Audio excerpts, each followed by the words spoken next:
Почитувани, Социјалдемократскиот сојуз што пипнаа, тој сушија. Секој евро што може да го искрадат, го искрадаа. Како што можевте чуете од претходната пресконференција, летаат тендери, донации, особено деновиве кога целата јавност се фокусирана на прашањето околу името на Република Македонија, референдумот и договорот со Грција. Пред една недела вице-премиерот Кочо Анѓушев излезе на говорница и рече дека му било чест и задоволство и голема радост што Фондот за иновации делел 10,5 милиони евра.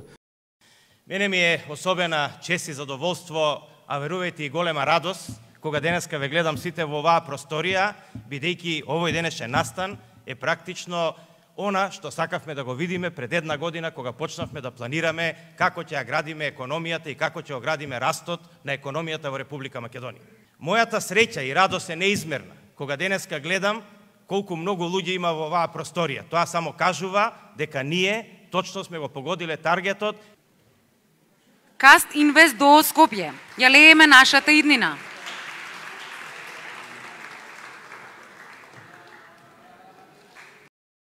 Почитувани, како нема да му биде кога на фирма во која што е собственик тој фигурира како негова компанија се доделуваат 160.000 евра грант.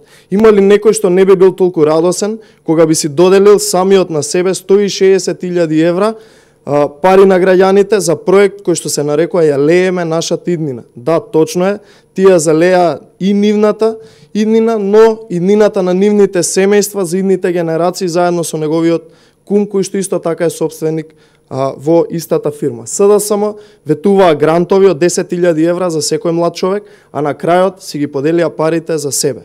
Почитувани, сега целата јавност гледа дека Кочо Анѓушев и останатите од владата се со една единствена цел на власт, а тоа е лично да се збогатат, да ги натанкираат своите банкарски сметки и да ги раздолжат фактурите кон оние што ги поставија, за потоа да може да си одат сретни и задоволни од власта без ниту грам срам и перде.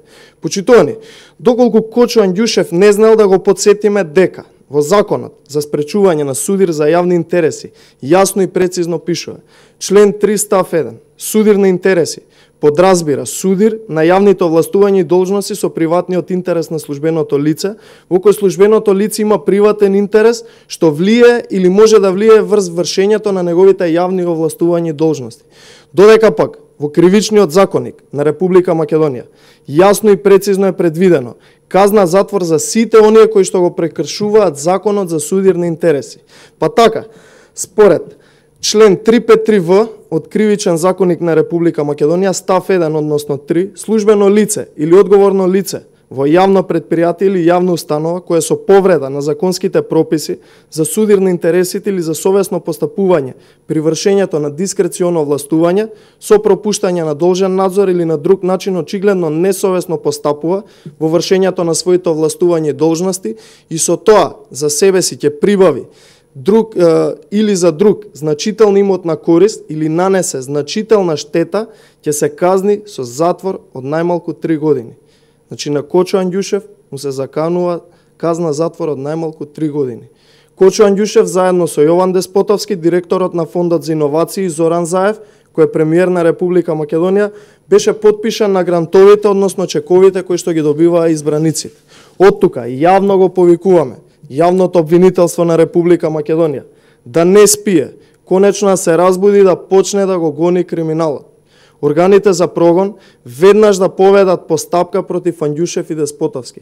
Истрагата мора да има за ваквиот однос кон народните пари кои што се трошат и се грабат на секој начин. За да нема притисоци врз истражните органи, Анѓушев и Деспотовски треба веднаш уште во моментов да си поднесат оставки. За да не останат оштетени граѓаните до завршување на судскиот процес, Анѓушев, односно неговата компанија, веднаш треба да ги врати во буџетот сите 160.000 евра што ги зема. Господине Анѓушев, немојте да не правите нас граѓаните при очи слепи, при уши глуви и при здрав ум глупави. Граѓаните воопшто не се глупави како што сакате да ги направите со вашите постапки. Додека обичниот граѓанин кој што го оставивте на улица да живее со корка леп, секој ден размислува како ќе преживее до утре, додека болните чекаат нечија милост да добијат пари за лечење, вие парите на граѓаните ги трпате во сопствените џебови. Се надеваме дека сето ова го правите за доброто на вашиот син кој што требаше да се врати од скапата Виена, бидејќи јавно му ветивте дека ќе му обезбедите иднина. Но со ова обезбедување на иднината на вашиот син загрозувате и уништувате десетици илјади млади животи и иднини во државата. И верувајте дека ќе платите за сите тие млади животи што ги упропастувате секојдневно. Можеби сега судството е заробено, но не заборавајте дека еден убав сончев ден кога ќе се разбудите, кога нема да биде целото судство клиентелистичко настроено кон вас, кога правдата ќе излезе на виделина, ќе одговарате за сите овие работи и криминали кои што ги правите на грбот на граѓаните, бидејќи кривичните дела кои што било кој кога ги сторил, никогаш не застаруваат. Ви благодарам.